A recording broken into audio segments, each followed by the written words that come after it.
On August 14, 1827, in the rice plantations surrounding Charleston, South Carolina, a plantation owner named Josiah Crane was found dead in his library, his skull crushed so completely that physicians examining the body reported bone fragments embedded in the mahogany desk 6 feet away.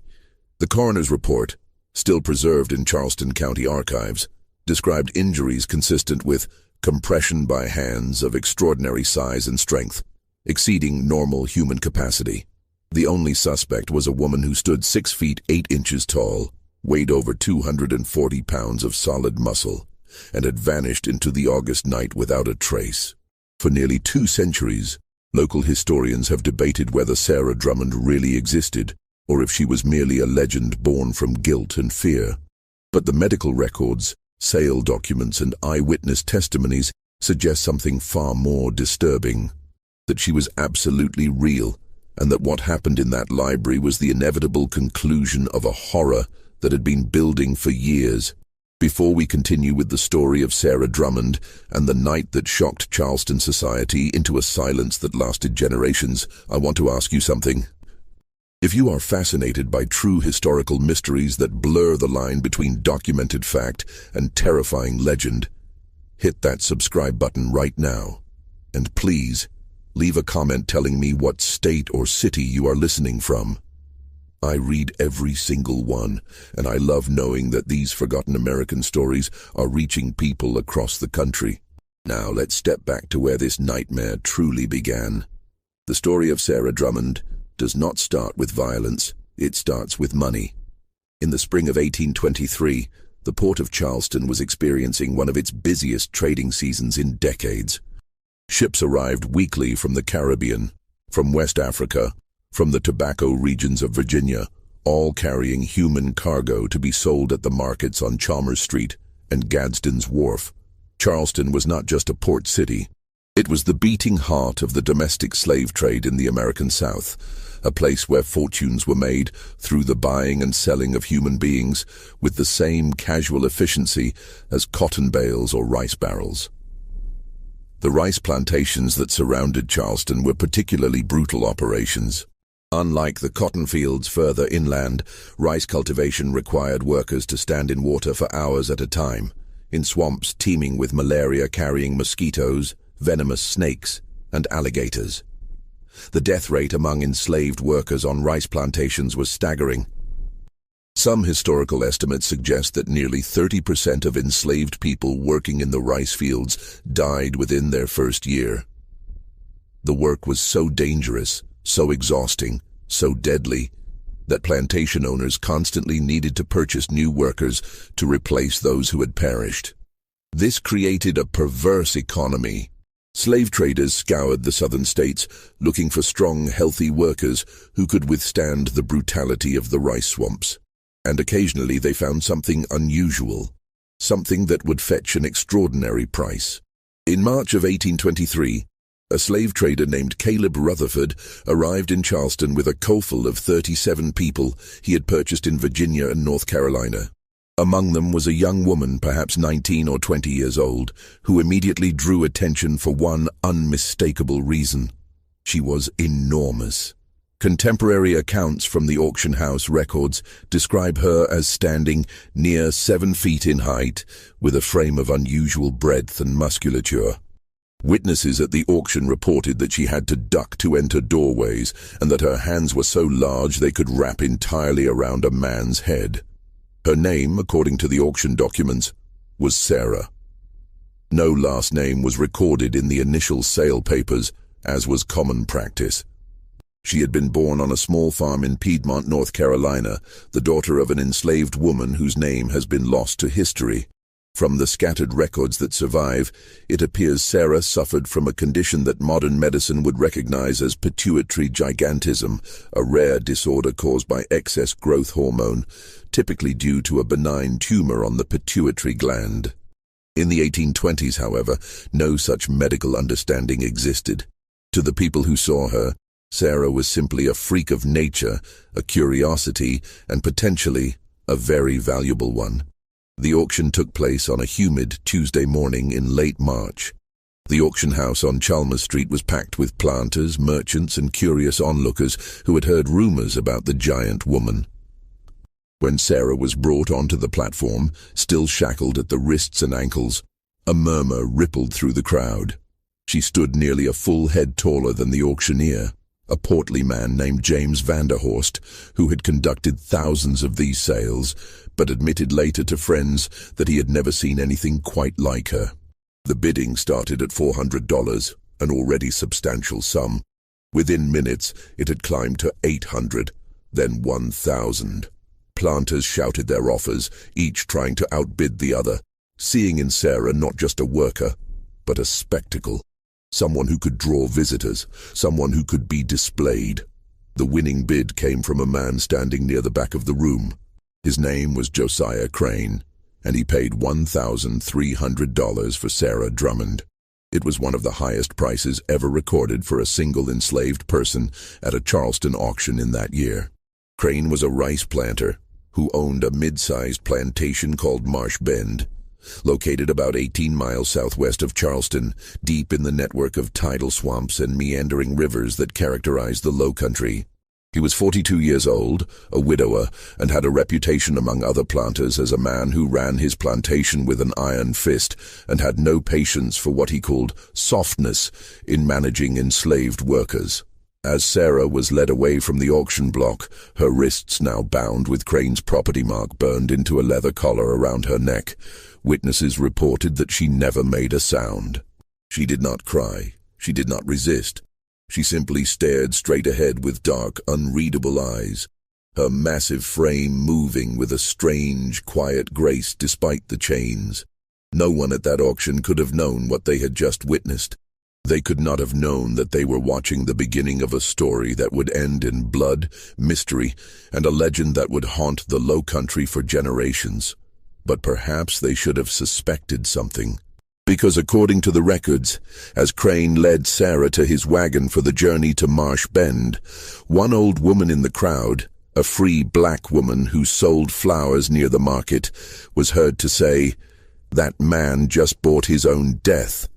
Marsh Bend Plantation was everything the Low Country was known for, and everything that made it a living hell for those forced to work there. The main house was a two-story structure built in the Georgian style, with white columns and a wide veranda that overlooked the rice fields stretching toward the Ashley River. Behind the main house sat the kitchen building, the overseer's cottage, a barn, a rice mill, and a row of 12 slave cabins made of rough-hewn timber with dirt floors and no windows. Beyond those lay the fields, hundreds of acres of carefully engineered rice paddies, connected by an intricate system of dikes, ditches, and floodgates that controlled the tidal water flow essential for rice cultivation. When Sarah arrived at Marsh Bend in late March of 1823, she was assigned to cabin number 7, which she would share with 5 other women. The overseer, a thin, nervous man named Porter Grimble, seemed visibly unsettled by her size. According to a letter he wrote to his brother in Columbia, which still exists in the South Carolina Historical Society archives, he described Sarah as a creature of such unnatural dimensions that she must stoop to enter the cabin, and when she stands at her full height, she resembles some ancient colossus more than a Christian woman.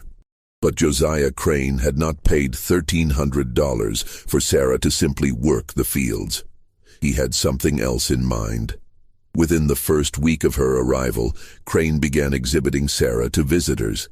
He would invite neighboring planters, Charleston merchants, and even traveling gentlemen to Marsh Bend, specifically to see the giant negress he had acquired. Sarah would be brought to the main house, made to stand in the parlor or on the front veranda, and ordered to demonstrate her size and strength. Crane would have her lift heavy objects, barrels filled with rice, iron anvils, even full-grown pigs. He would stand next to her so visitors could see the dramatic difference in their heights. He would have her extend her hands so men could place their own hands inside hers and marvel at the difference. A diary entry from a Charleston physician named Dr. Edmund Porcher, who visited Marsh Bend in May of 1823, provides a chilling glimpse into these exhibitions. Dr. Porcher wrote, Mr. Crane has acquired a female specimen of most extraordinary proportions. She stands at least 6½ feet in height, perhaps more, with hands and feet of such dimension that I could scarcely credit my own measurements. Her strength appears commensurate with her size. I observed her lift a barrel of rice, weighing no less than 300 pounds with apparent ease. Mr. Crane informs me he has received numerous offers to purchase her, but he declines, as she has become quite the attraction in our county. I confess the sight of her produced in me an unsettling sensation, as if nature herself had been experimenting with proportions beyond the normal boundaries of the human form. For Sarah, these exhibitions were only the beginning of her suffering at Marsh Bend. When she was not being displayed for Crane's guests, she was put to work in the rice fields under conditions that would have broken most people within months. Rice cultivation in the South Carolina Lowcountry was backbreaking, dangerous labor. Workers would wade into the flooded fields before dawn, standing in water up to their thighs for 10 to 12 hours at a time, bent over in the scorching sun, planting, weeding, or harvesting rice. The water was brackish, filled with leeches and water moccasins. The air hummed with clouds of mosquitoes. The heat was suffocating, made worse by the humidity rising from the swamps. Sarah's extraordinary size made her both an asset and a target. She could carry loads that would require 2 or 3 normal workers. She could operate the heavy wooden pestles used to thresh rice with a speed and power that astounded even the overseer. But her visibility also made her vulnerable. When Crane wanted to make an example to demonstrate what happened to those who worked too slowly or showed defiance, he would often choose Sarah, not because she had done anything wrong, but because punishing someone of her size sent a message that no one was beyond his reach. The punishments were savage.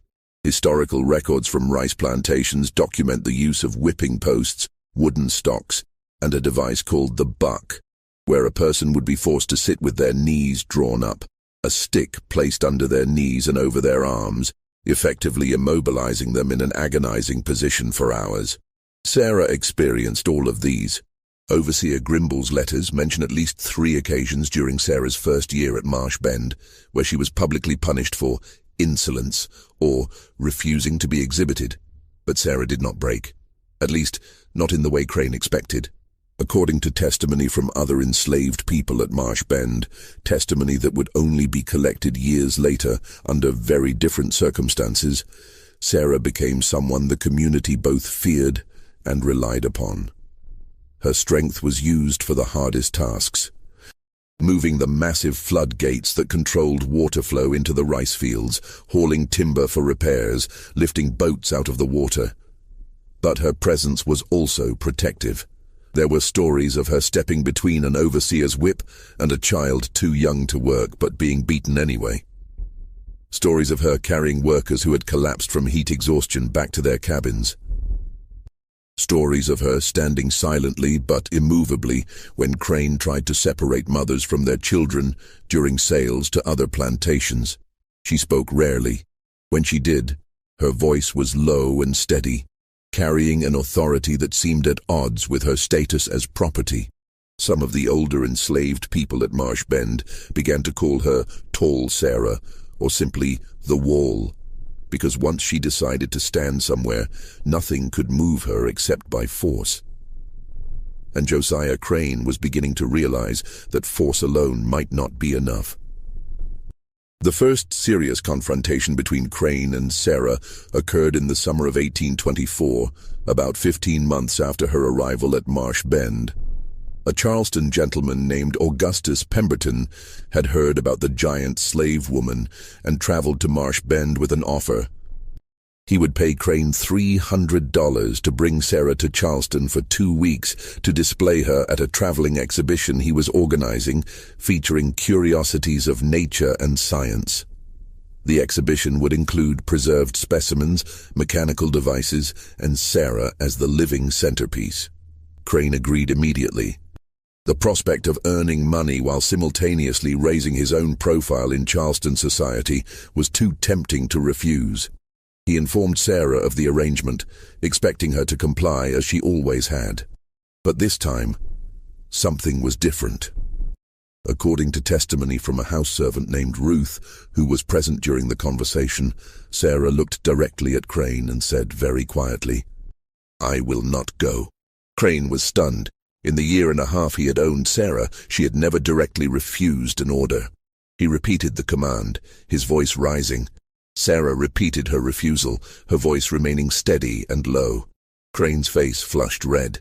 He called for the overseer. He ordered Sarah taken to the whipping post immediately. What happened next became the subject of intense discussion among the enslaved community at Marsh Bend and would be whispered about for years.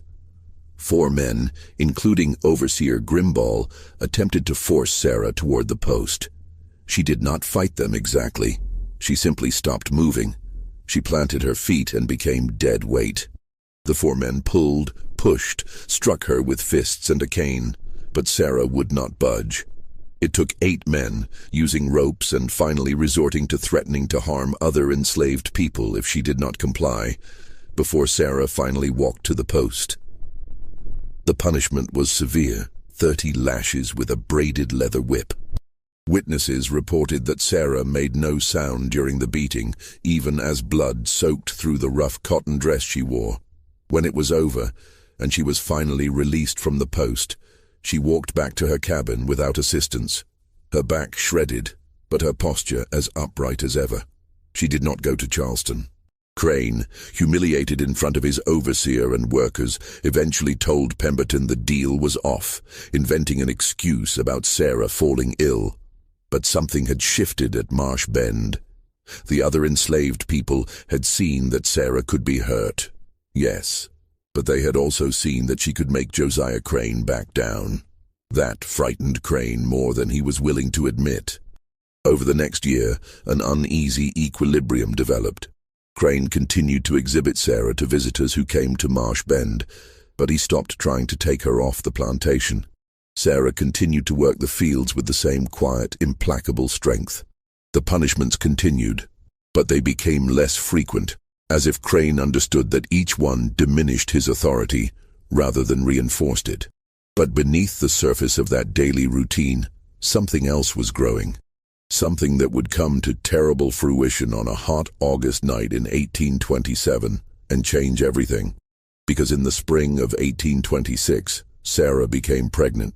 The father of Sarah's child was never officially recorded, but testimony from other enslaved people at Marsh Bend tells a consistent story. His name was Marcus, a man about 30 years old who worked as a carpenter on the plantation, skilled in the intricate woodwork required to maintain the rice mills and floodgate systems. Marcus had arrived at Marsh Bend 2 years before Sarah, purchased from an estate sale in Georgetown. He was known as a quiet, thoughtful man who could fix almost anything, and who had lost his own wife and daughter when they were sold away from him years earlier. Marcus and Sarah's relationship was, by all accounts, born from mutual respect rather than passion. In a world where so much was taken from them, where their bodies and labor were owned by someone else, they found in each other something resembling partnership. They would sit together in the evenings after the work was done, speaking quietly outside the cabins. Marcus would tell Sarah about the places he had been, the things he had built. Sarah, who had been moved so many times in her young life that she barely remembered her own mother's face, would listen. When Sarah discovered she was pregnant in early 1826, the news spread quickly through the slave quarters. Pregnancy on a plantation was always complicated, representing both hope and fresh horror. A child meant continuity, family, the possibility of something beyond the endless grind of labor. But it also meant vulnerability. It meant another life that could be threatened, sold, used as leverage. And on a plantation owned by someone like Josiah Crane, it meant danger. Sarah's pregnancy was difficult from the beginning. Her size, the very thing that had made her valuable to Crane, made carrying a child physically challenging. She continued working in the fields through her first months of pregnancy, as all enslaved women were expected to do, but the other women at Marsh Bend noticed that she moved more slowly, that she would sometimes pause and press her hand to her lower back, her face showing a rare flicker of pain. Crane noticed too, but for different reasons. A pregnant slave woman meant, in his calculation, another piece of property, another person he could own, sell, or use. He began talking openly about the child, telling visitors that he expected the infant to be of unusual size, given the mother's extraordinary dimensions, and speculating about what price such a child might fetch when old enough to sell. These comments, overheard by the house servants and relayed back to the quarters, filled Sarah with a cold dread that she had never felt before. She had endured beatings, humiliation, exhaustion, hunger, but the thought of her child being treated as Crane had treated her, exhibited like an animal, punished for entertainment, perhaps eventually sold away, was something different, something unbearable.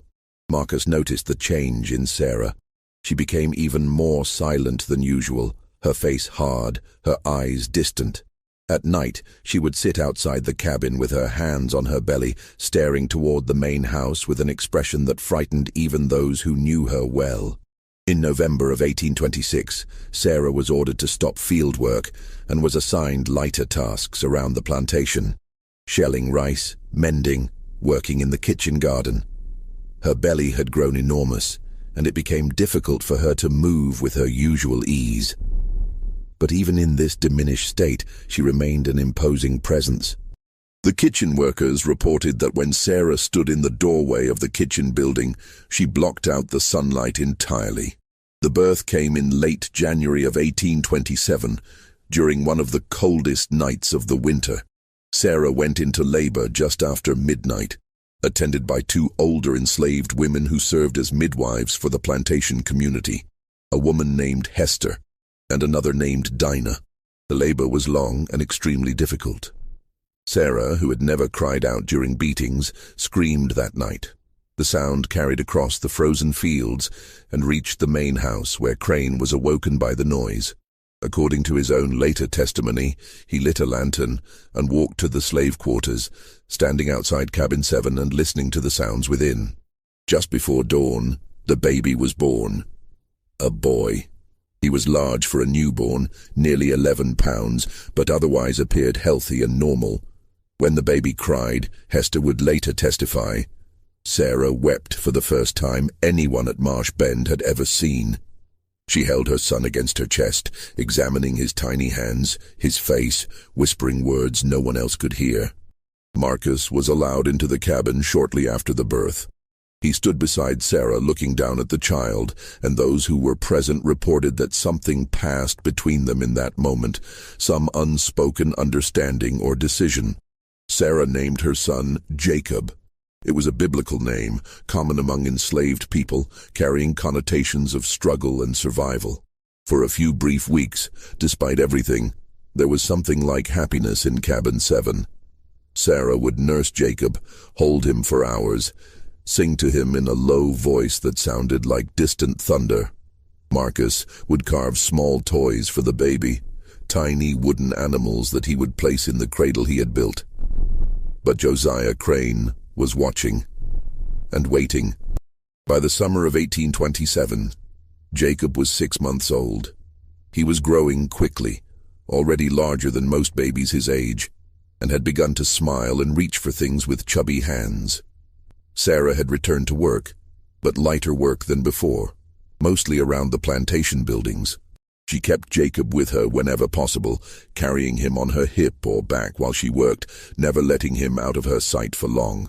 Marcus had built a better cabin for them, using scrap wood and his skills to improve the structure, adding a real door with a latch and a small window with shutters.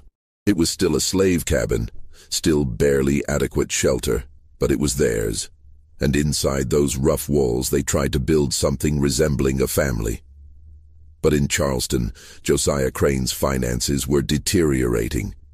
The rice market had been unstable for several years, and Crane had made some disastrous investments in a shipping venture that collapsed. He owed money to multiple creditors, and they were becoming insistent.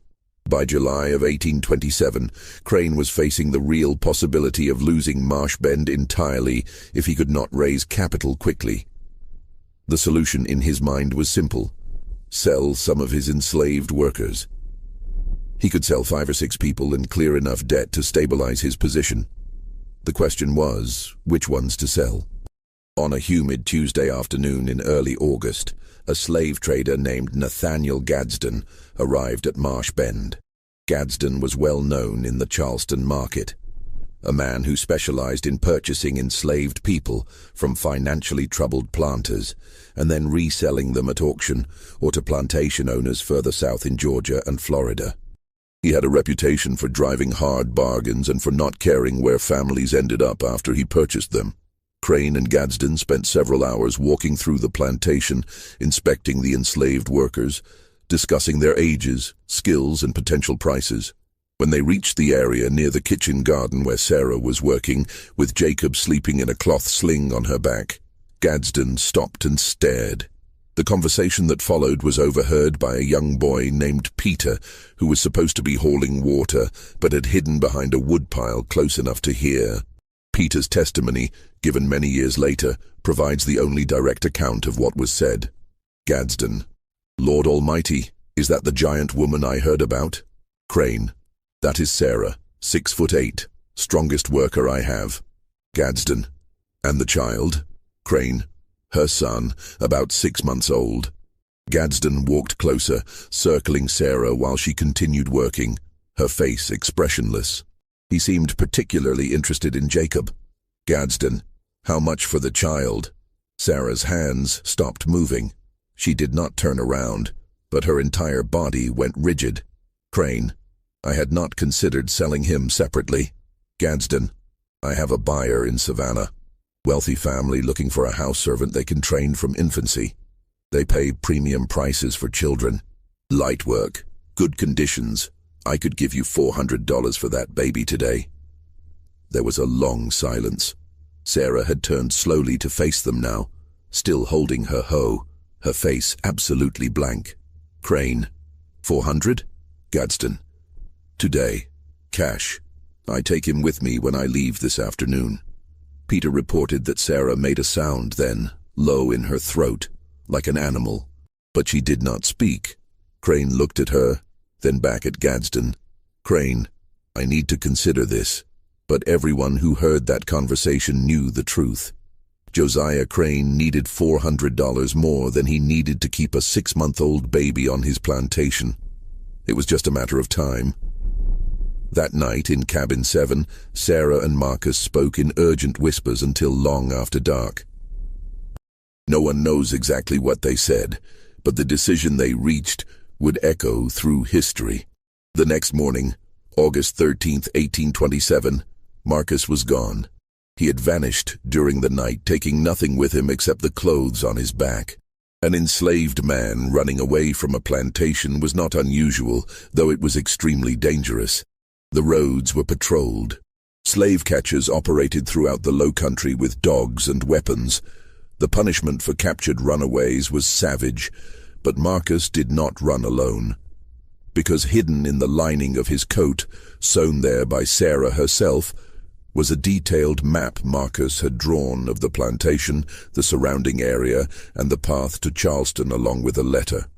The letter was addressed to anyone in Charleston who might help, explaining that Josiah Crane was planning to sell an infant child and begging for intervention, for assistance, for anything that might stop it. It was a desperate plan, almost certainly doomed to fail.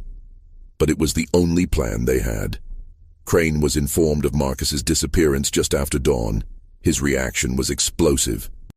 He ordered Overseer Grimball to organize a search party immediately, to contact the slave patrol, to send riders to Charleston to watch the roads. The plantation was in chaos all morning as men on horseback spread out through the surrounding swamps and fields, searching for any sign of Marcus. They found him just after noon, about 8 miles from Marsh Bend, trying to cross a creek. The slave patrol had dogs, and Marcus had left a trail through the soft mud near the water. They brought him back to Marsh Bend, bound with ropes, bleeding from dog bites on his arms and legs, but still alive. What happened next became the subject of testimony in multiple legal proceedings over the following months, though the accounts vary depending on who was speaking and when. Crane ordered Marcus taken to the whipping post immediately. He announced that he would personally administer the punishment and that it would be severe enough to serve as a warning to anyone else who might consider running. The entire enslaved community was forced to gather and watch. Sarah was made to stand at the front, holding Jacob. The punishment was brutal, even by the standards of that time and place. 50 lashes, delivered with a heavy leather whip. Marcus was tied to the post, his shirt torn away.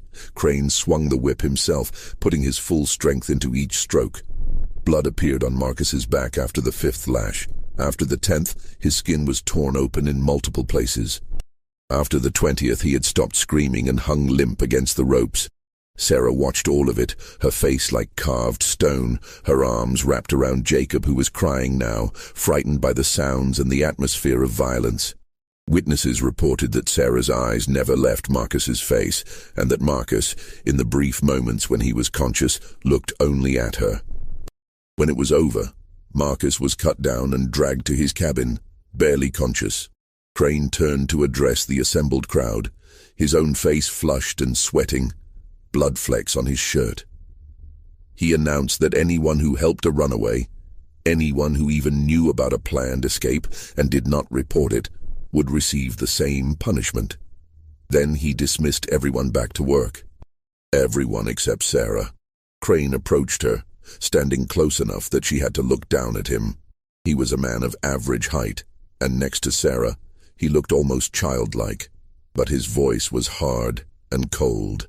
"Tomorrow morning," he said, "Mr. Gadsden returns, and he will take your son. You will not resist. You will hand the child over quietly.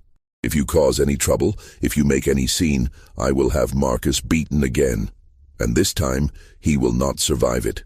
Do you understand me?" Sarah said nothing. She simply stared down at Crane with those dark, unreadable eyes. After a long moment, Crane turned and walked back to the main house. That night, the plantation was unnaturally quiet. Even the normal sounds of the swamp seemed muted, as if the world itself was holding its breath. In cabin 7, Sarah sat on the floor, holding Jacob, rocking him slowly while he slept. In another cabin, Marcus lay on his stomach, his shredded back treated with grease and herbs by the other enslaved people, drifting in and out of consciousness. And in the main house, Josiah Crane sat in his library, going over his account books, calculating how the $400 from selling Jacob would ease his immediate financial pressures. He drank brandy and occasionally looked out the window toward the slave quarters, his face troubled, despite his certainty that he had made the right decision. None of them knew that the next night would end in blood, mystery, and a legend that would never truly be solved. August 14th, 1827, dawned hot and oppressively humid, the kind of low-country summer day where the air feels thick enough to choke on. The sun rose blood-red over the rice fields, filtered through the haze of moisture rising from the swamps. Later, people would remember that detail, as if nature itself had been warning them of what was to come. Sarah rose before dawn, as she always did. She nursed Jacob, changed him, dressed him in the cleanest clothes she had, a small cotton gown she had sewn herself. She held him close and whispered to him for a long time, words no one else heard. Then she carefully placed him in the wooden cradle Marcus had made, and she went to work. All morning, Sarah worked in the kitchen garden with a kind of mechanical efficiency. The other women working near her reported that she spoke to no one, acknowledged no one, simply moved through her tasks with her face expressionless and her movements precise. Several people tried to speak to her, to offer sympathy or support, but she did not respond. It was as if she had retreated somewhere deep inside herself, somewhere no one could reach. Around mid-morning, Nathaniel Gadsden arrived at Marsh Bend in a wagon driven by his assistant, a young man whose name is not recorded. Gadsden went directly to the main house and was shown into Crane's library, where the two men finalized their transaction. $400 in cash, exchanged for ownership papers, hastily written up for an infant named Jacob, age 6 months, property of Josiah Crane, now sold to Nathaniel Gadsden. At noon, Crane sent word that Sarah should bring the child to the main house. The message was delivered by a house servant named Ruth, who had the unenviable task of walking to the kitchen garden and telling Sarah that it was time to give up her son. Sarah's reaction was unexpected. She simply nodded. She put down her hoe, wiped her hands on her dress, and walked calmly to cabin 7. She emerged a few minutes later carrying Jacob, who was awake and looking around with curious eyes. She walked toward the main house without hurrying, without hesitating, her face still showing no emotion at all. The other enslaved people watched her go, many of them weeping. Some expected her to run, to fight, to do something. But Sarah just walked steadily across the yard, up the steps of the main house, and disappeared inside. What happened in the next 15 minutes comes from multiple testimonies, primarily from Ruth, who was present in the house, and from Overseer Grimball, who was called inside during the exchange. Sarah entered the library where Crane and Gadsden were waiting. She stood just inside the doorway, holding Jacob against her chest. Crane gestured for her to approach. She took 3 steps forward and stopped. The men waited for her to come closer, but she did not move. After an uncomfortable silence, Crane spoke. "Sarah, give the child to Mr. Gadsden." Sarah looked at Gadsden, then at Crane. In a voice so quiet they had to strain to hear, she said, "Please." It was the first time anyone at Marsh Bend had ever heard Sarah beg for anything. Crane's face hardened. "The matter is settled, Sarah. Give him the child now." Sarah's arms tightened around Jacob. Her voice rose slightly. "Please, I will work harder. I will do anything. Please do not take my child." Gadsden shifted uncomfortably. Crane stood up from behind his desk, his voice sharp. "You forget yourself. You do not beg. You obey. Hand over the child this instant." For a long moment, Sarah did not move. Then, slowly, she looked down at Jacob. She kissed his forehead. She whispered something to him, and then, with hands that were shaking for the first time anyone had ever seen, she held him out toward Gadsden. Gadsden stepped forward and took Jacob from her arms. The baby, sensing the change, began to cry. The sound seemed to break something in the room. Sarah's face crumpled, just for a second, showing raw anguish before she forced it back into blankness. But her hands, now empty, were still extended, as if she could not quite comprehend that they no longer held her son. Crane, perhaps feeling a twinge of something like guilt or perhaps just wanting the scene to end, said more gently, "The child will be well cared for, Sarah. He goes to a good situation. You will work, and perhaps in time you can have other children. Now go back to your work." Sarah lowered her hands slowly. She looked at Crane with an expression that Ruth would later describe as beyond hatred, beyond despair, something cold and final. Then she turned and walked out of the library, out of the main house, and back toward the slave quarters. Gadsden left Marsh Bend shortly after noon, with Jacob wrapped in a blanket in the wagon crying for his mother. Sarah was seen standing near cabin 7, watching the wagon roll down the long driveway toward the main road. She stood there without moving for nearly an hour after the wagon had disappeared from sight. The afternoon passed in a strange, tense atmosphere. Everyone at Marsh Bend knew something terrible had occurred, but the routines of plantation life continued regardless. The work had to be done. The rice would not harvest itself. So people returned to the fields, to their tasks, moving mechanically through the motions while their minds were elsewhere. Sarah returned to work as well, but something had changed. Several people later testified that her movement seemed different, more deliberate, almost ritualistic. She worked steadily through the afternoon, refusing food when it was offered, speaking to no one. As the sun began to set, painting the sky in deep oranges and purples, she finally stopped working. She walked to the cabin where Marcus lay recovering from his beating. She entered without knocking and sat beside his pallet. Marcus was awake, his face drawn with pain but his eyes alert. According to testimony from others in the cabin who pretended to sleep but listened, Sarah and Marcus spoke in low voices for nearly an hour. The exact words were never recorded, but the tone was described as final, as if they were saying goodbye.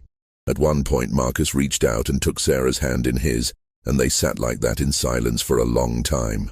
When Sarah finally stood to leave, Marcus said something that several people heard clearly. "You do what you have to do." Sarah returned to cabin 7 as full darkness descended. She did not eat the evening meal. She sat on the floor with her back against the wall, staring at the empty cradle Marcus had built, her face illuminated by the dim light of a single candle. Around 9 o'clock she stood up, blew out the candle and left the cabin. Several people saw her walking across the plantation grounds toward the main house. Her figure was unmistakable even in the darkness, towering and moving with that strange, quiet grace. One man, an elderly field worker named Solomon, later testified that he called out to her, asking where she was going. Sarah did not answer. She simply kept walking. At approximately 9:30, according to the clock that would later be found stopped at that exact time in Josiah Crane's library, Sarah Drummond entered the main house through the kitchen door. The main house at Marsh Bend was quiet that night.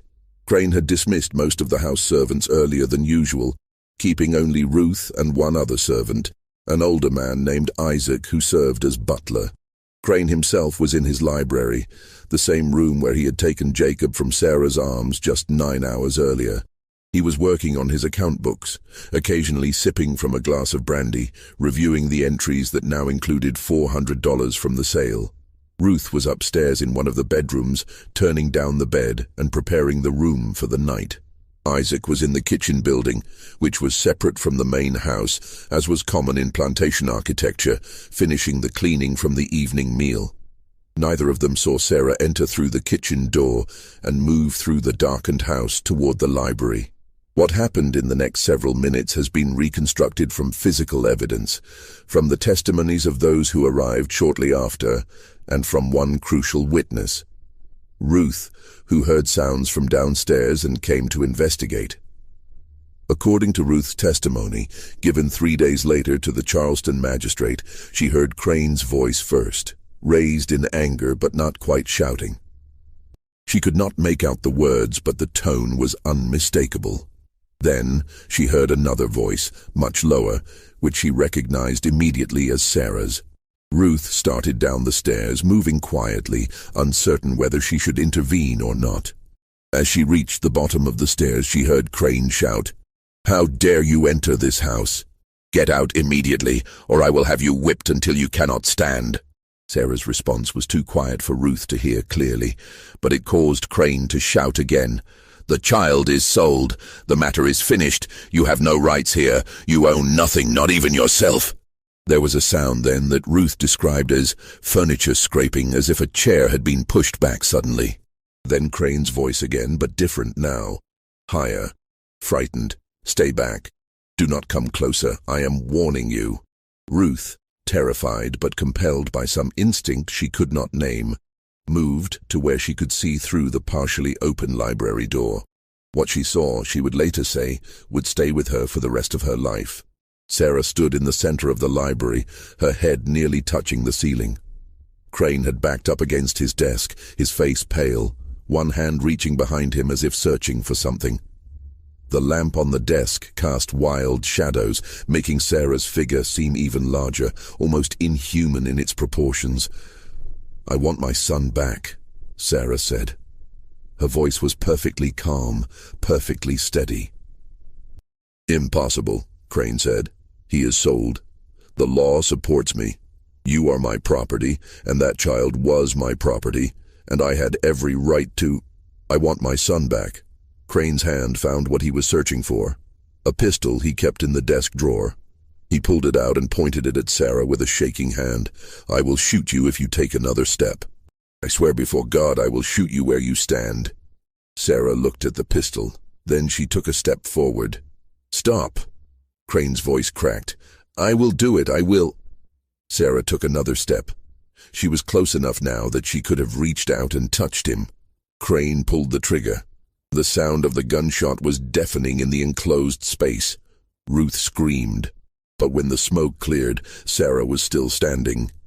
The ball had struck her in the left shoulder, tearing through muscle and striking bone, but she had not fallen. She had barely moved. Blood was spreading across her dress, black in the lamplight, but her face showed no pain.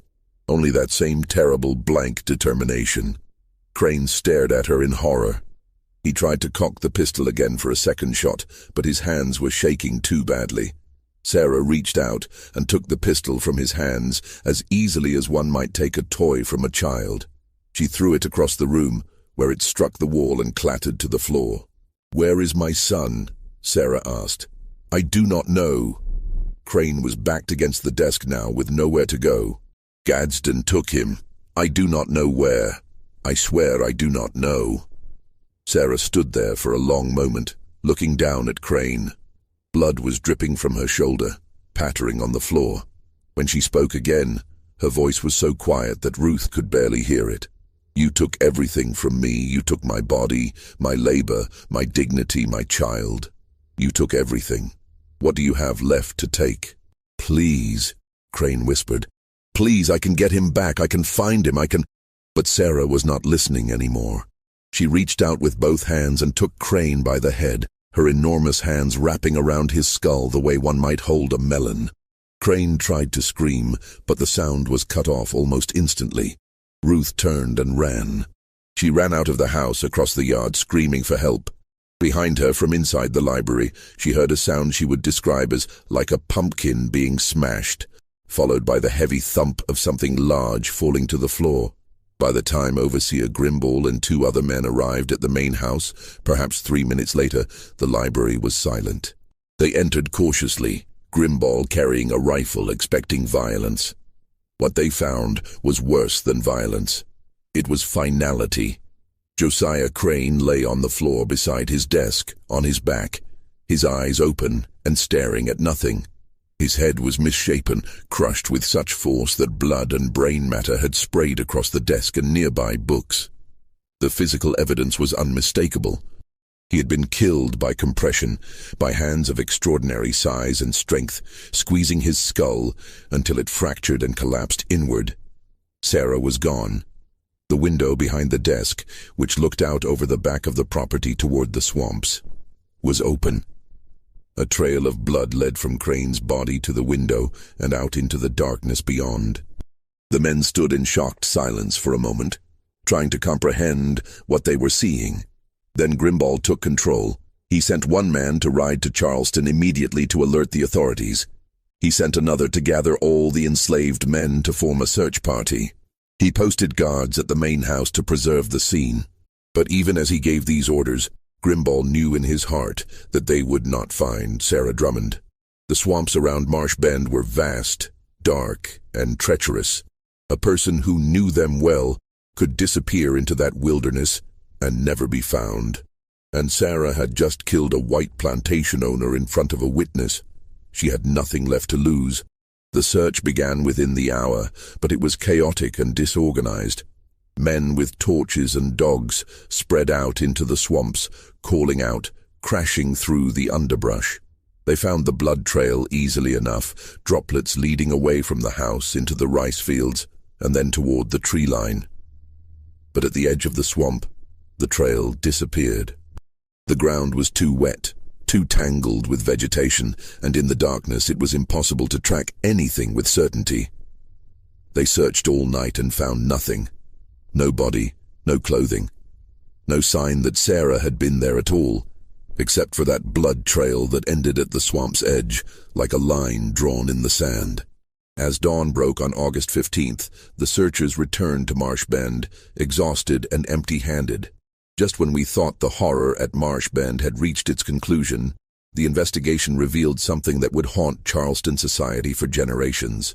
If this story is giving you chills, share this video with a friend who loves dark mysteries, hit that like button to support our content, and do not forget to subscribe to never miss stories like this. Let's discover together what happens next, because the mystery of Sarah Drummond was only beginning. The Charleston authorities arrived at Marsh Bend on the afternoon of August 15th, led by a magistrate named William Huger, and accompanied by the sheriff, 2 deputies, and a physician named Dr. James Priolo. What they found was a plantation in chaos, With the enslaved community terrified and silent, the overseer overwhelmed, and a crime scene that defied easy explanation. Dr. Priolo's examination of Josiah Crane's body was thorough and disturbing. His official report, preserved in the Charleston County Archives, describes injuries consistent with massive compression force applied to the cranium, resulting in multiple fractures, brain hemorrhage, and immediate death. The doctor noted that the marks on Crane's skull corresponded to fingers of unusual length and width, and that the force required to produce such injuries would exceed the capacity of most men, requiring strength of an extraordinary nature. The investigation focused initially on finding Sarah, but as the days passed with no trace of her, the authorities began to interview everyone at Marsh Bend. The testimonies they collected painted a disturbing picture of life on the plantation and of Sarah herself. Ruth gave her account of what she had witnessed, though she was clearly terrified of the consequences. Her testimony was corroborated by Isaac, who had heard the gunshot and had seen Sarah's bloody trail leading from the house. Other enslaved people testified about Sarah's size, her strength, the years of abuse she had suffered, and the sale of her child the morning of the murder. The discovery of the gunshot wound complicated matters. The authorities found the pistol where Sarah had thrown it, and the ball lodged in the wall behind where she had been standing. This meant Crane had shot Sarah before she killed him, which raised uncomfortable legal questions about self-defense. Could an enslaved person claim self-defense against their owner? The law said no, but the circumstances made even the most hardened magistrates uneasy. Marcus was questioned extensively. He was still recovering from his beating, barely able to sit up, but the authorities suspected he knew something about Sarah's whereabouts. Marcus maintained that he had been in his cabin all night, too injured to move, and knew nothing of what Sarah had done until he heard the commotion afterward. Several other enslaved people confirmed his story. The authorities had no choice but to accept it, though they remained suspicious. As word of the murder spread through Charleston and the surrounding Low Country, public reaction was divided and intense. Among the plantation-owning class, there was outrage and fear. If an enslaved woman could kill her owner with impunity and then disappear, what did that mean for the stability of the entire system? Emergency meetings were called. Patrols were increased. New restrictions were placed on enslaved people's movements. But among other communities, particularly free black people and those opposed to slavery, the story took on different dimensions. Sarah became to some a symbol of resistance. To others, a cautionary tale about the inevitable violence that slavery produced. To still others, she was simply a mother who had been pushed beyond endurance. The search for Sarah continued for weeks, expanding far beyond Marsh Bend. Slave catchers were hired. Rewards were posted. Reports came in from across the region of sightings of a woman matching Sarah's distinctive appearance. A woman of extraordinary height seen near the Santee River. A giant woman spotted on a road leading north toward North Carolina. A tall woman asking for food at a church in the backcountry. But none of these sightings were ever confirmed. When investigators followed up, they found nothing. It was as if Sarah had been swallowed by the landscape itself, becoming part of the swamps and forests that surrounded Marsh Bend. Then, in September of 1827, something unexpected happened. A letter arrived at the Charleston magistrate's office. It had no return address and had been left at a post office in Columbia, over 100 miles from Charleston. The handwriting was crude but legible, the spelling uncertain but understandable. It read, "To those seeking the woman Sarah, I am not dead. I will never return. I am going north to find my son. If any man tries to stop me, he will meet the same fate as Josiah Crane. Do not follow me." The letter was not signed, but Magistrate Huger was convinced it was authentic. The phrasing, the determination, the threat, all seemed consistent with what he knew of Sarah. But it raised more questions than it answered. Had Sarah really made it all the way to Columbia? Was she still alive despite her gunshot wound? And most troubling, did she really intend to search for her son? The authorities did not publicize the letter. They feared it would inspire other enslaved people or create panic among plantation owners. But they shared it confidentially with slave traders and catchers across the region, asking them to watch for a woman of Sarah's description, particularly one asking questions about a child named Jacob sold in August. Nathaniel Gadsden, the trader who had purchased Jacob, was questioned extensively. He confirmed that he had sold the child to a family named Haverford in Savannah, Georgia, for $500 just 2 days after leaving Marsh Bend. The Haverfords were contacted. They confirmed that they had purchased an infant boy in mid-August and that the child was healthy and in their possession. But they were understandably alarmed by the story of Sarah and what she had done. They hired armed guards to watch their property for months afterward. As 1827 turned to 1828 and then to 1829, the active search for Sarah gradually ceased.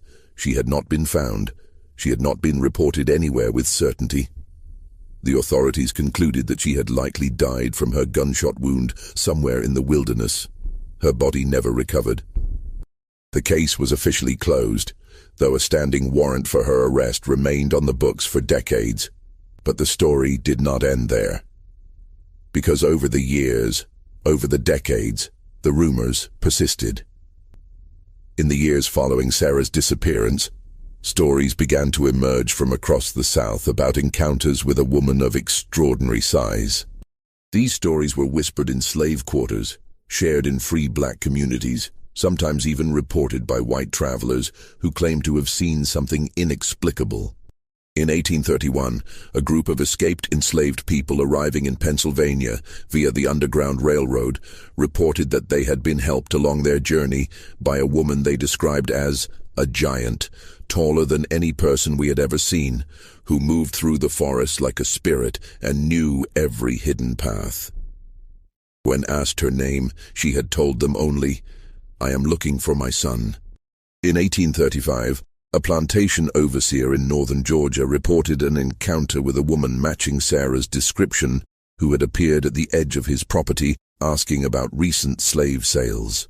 When he tried to detain her, she had lifted him off the ground with one hand and thrown him aside like a child. By the time he recovered and gathered help, she had vanished. In 1842, a Quaker woman operating a safe house on the Underground Railroad in Ohio wrote in her diary about a visitor who had stayed one night. "A woman of most extraordinary stature and bearing arrived at our door, seeking shelter and information about the location of a child sold from Charleston years ago. She would not give her name. She bore old scars that suggested violence. She wept when we told her we had no information about her son. In the morning, she was gone." These stories, and dozens like them, became part of the legend of Sarah Drummond. But were they real encounters, or were they myths built on a foundation of hope and fear? The historical record provides no definitive answers. What is documented is that in the decades following 1827, several plantations in South Carolina and Georgia reported thefts of food, clothing, and medicine, with witnesses describing the thief as a woman of unusual height. Some plantation owners became convinced that Sarah was living in the swamps and forests, surviving on stolen goods, and perhaps helping other runaways escape to freedom. One particularly detailed account comes from a diary kept by a plantation owner named Samuel Goliath, whose property bordered the Francis Marion National Forest in South Carolina. In an entry from 1838, Goliath wrote, "My overseer swears he saw the giant negress that killed Josiah Crane all those years ago. He says she was watching our property from the tree line at dusk, standing so still she seemed part of the forest itself. When he approached, she simply turned and disappeared into the woods. He tracked her for a mile but lost the trail in a creek. I confess I do not know whether to believe him or attribute this to an overactive imagination fueled by too much whiskey. But he was genuinely shaken, and he is not a man given to flights of fancy." The legend of Sarah took on different meanings in different communities. Among enslaved people, she became a symbol of resistance, a reminder that even the most oppressed person could strike back against their oppressor. Songs were sung about her in the slave quarters, though always carefully, always in code. In some versions of these songs, Sarah became a kind of avenging spirit, protecting runaways and punishing cruel masters. Among white Southerners, particularly plantation owners, Sarah became a cautionary tale about the dangers of pushing enslaved people too far, and also a monster story used to justify even harsher controls and punishments. Some claimed she had become a cannibal living in the swamps. Others said she had gone mad and would attack any white person she encountered. These stories, however absurd, revealed deep anxieties about the system of slavery itself, and what might happen if that system were truly challenged. Free black communities and abolitionists in the North told yet another version of Sarah's story. In their telling, she became a hero who had struck a blow for freedom and then escaped to the North, perhaps even making it to Canada. Some claimed she had been reunited with her son. Others said she had become an active conductor on the Underground Railroad, using her knowledge of the southern wilderness to guide hundreds of people to freedom. The truth, as is often the case with legends, was likely far more mundane and tragic than any of these stories. But one fact remained incontrovertible. Sarah Drummond was never captured, never confirmed dead, and never seen again with any certainty by anyone who could prove it. In researching this story, I have examined every document, every testimony, every scrap of evidence that remains from that night in August 1827, and the years that followed. And while I cannot tell you with absolute certainty what happened to Sarah Drummond after she climbed through that library window and disappeared into the swamps, I can tell you what the evidence suggests. The gunshot wound Sarah received from Josiah Crane was serious. The coroner's report noted blood at the scene, consistent with a significant injury. Dr. Priolo, who examined the scene the next day, stated that without medical treatment, such a wound would likely lead to infection and death within days or weeks. Sarah had no access to medical care. She was a fugitive in a hostile landscape, being actively hunted by men with dogs and weapons. The most likely scenario, the one that most historians who have studied this case accept, is that Sarah died within a few days of escaping Marsh Bend. She probably made it some distance into the swamps, perhaps following waterways where dogs could not track her scent, but eventually succumbed to her wound. Her body, if she died in the deep swamps, would have been quickly consumed by the ecosystem, alligators, wild pigs, and the simple process of decomposition in that hot, wet environment. Within weeks, there would have been nothing left to find. This explanation accounts for why no confirmed sightings of Sarah ever occurred, why the authorities never found any solid evidence of her continued existence, and why the blood trail from Marsh Bend ended so abruptly. It is the rational, evidence-based conclusion, and yet, there are details that do not quite fit this neat explanation. The letter received in Colombia was real. Someone wrote it. Someone who knew details about Sarah that were not public knowledge. If Sarah died in the swamps near Marsh Bend, who wrote that letter? The reports from the Underground Railroad operatives are also difficult to dismiss entirely. These were serious people, committed to their cause, not given to spreading false rumors. When they reported encounters with a woman matching Sarah's description, they did so in private correspondence and personal diaries, not in public statements meant to inspire or mislead. And there is one more piece of evidence that I have saved for last, because it is perhaps the most intriguing and the most difficult to verify. In 1889, 62 years after the death of Josiah Crane, a physician in Philadelphia named Dr. Robert Hayes was treating an elderly black woman in her sickbed. The woman was dying, and in her final days, she told Dr. Hayes a story. She claimed that her mother had been an escaped slave from South Carolina, a woman of extraordinary size who had killed her owner in the 1820s. The woman said her mother had survived for years in the wilderness before eventually making it north with the help of free black communities and Quaker abolitionists. She said her mother had searched for her first child, a son named Jacob, for more than a decade, but never found him. Eventually, she had settled in Pennsylvania, taken a new name, and lived quietly until her death in 1867.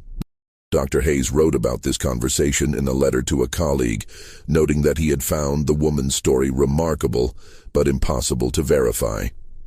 The woman herself died 2 days after their conversation. Dr. Hayes never learned her name, and he made no effort to investigate her claims. The letter was discovered in 2003 by a historian researching Civil War-era medical practices in Philadelphia. Could this woman have been Sarah Drummond's daughter? Could Sarah have really survived, really escaped, really lived to old age in Pennsylvania? We will never know for certain. The evidence is too thin, too circumstantial, separated by too many years. What we do know, what is incontrovertibly documented and real, is what happened on the night of August 14th, 1827, in that library at Marsh Bend. We know that a woman who had been treated as property, exhibited as a curiosity, worked to exhaustion, beaten and humiliated, finally reached a point where she had nothing left to lose. We know that when her child was taken from her, when the last thing she had to care about was torn from her arms and sold for $400, something inside her broke. Or perhaps it did not break. Perhaps it crystallized into something hard and final and unstoppable. We know that Josiah Crane died that night, his skull crushed by Sarah's bare hands. We know that Sarah disappeared and was never found. And we know that for nearly 2 centuries, people have wondered and debated and told stories about what really happened to the giant slave woman of Charleston. The truth is probably simpler and sadder than the legends. But the legends persist because they speak to something fundamental about the human spirit and what happens when that spirit is pushed beyond endurance. Sarah Drummond, whether she died in those swamps or lived to old age in Pennsylvania, became more than just one woman. She became a symbol of resistance, of maternal love, of the breaking point where oppression transforms into rage and rage into action. And perhaps that is why her story has never been forgotten, even when the facts themselves have become uncertain. Because we want to believe that Sarah survived. We want to believe that she found her son, or at least that she lived free for some years before she died. We want to believe that someone who suffered so much and fought back so fiercely was rewarded with something more than a lonely death in a swamp. But history does not traffic in what we want to believe. History deals in what happened, in what can be documented and proven. And the documented truth is this: Sarah Drummond killed Josiah Crane on August 14, 1827, and then vanished from the historical record as completely as if she had never existed at all. Except she did exist. The sale records prove it, the medical examinations prove it, the testimonies prove it, and most of all, Josiah Crane's crushed skull proves it. Sarah Drummond was real. What she did was real. And somewhere in the swamps of South Carolina, or the forests of Georgia, or perhaps in a quiet grave in Pennsylvania, her bones are resting still. As for Jacob, Sarah's son, his fate can be traced with more certainty. Records show that the Haverford family of Savannah raised him as a house servant. He lived until 1891, dying at the age of 64, and was buried in a small cemetery outside Savannah. In his later years after emancipation, Jacob worked as a carpenter and had his own family. According to interviews conducted with his descendants in the 1930s as part of the Federal Writers Project, Jacob knew the story of his mother and what she had done. He told his children that he carried with him always a small wooden toy, carved in the shape of a horse, that had been made by his father Marcus before he was sold away from Marsh Bend. He named his first daughter Sarah. This mystery shows us that even in the darkest periods of American history, there were individuals who refused to accept their dehumanization, who fought back against impossible odds, and who became legends precisely because they dared to resist. What do you think of this story? Do you believe Sarah survived and made it north, or did she die in those swamps near Charleston? Do you think the physician's account from 1889 was real, or just another legend built on hope? Leave your comment below. If you enjoyed this tale and want more horror stories rooted in real American history, subscribe, hit the notification bell, and share with someone who loves mysteries that blur the line between documented fact and enduring legend. See you in the next video.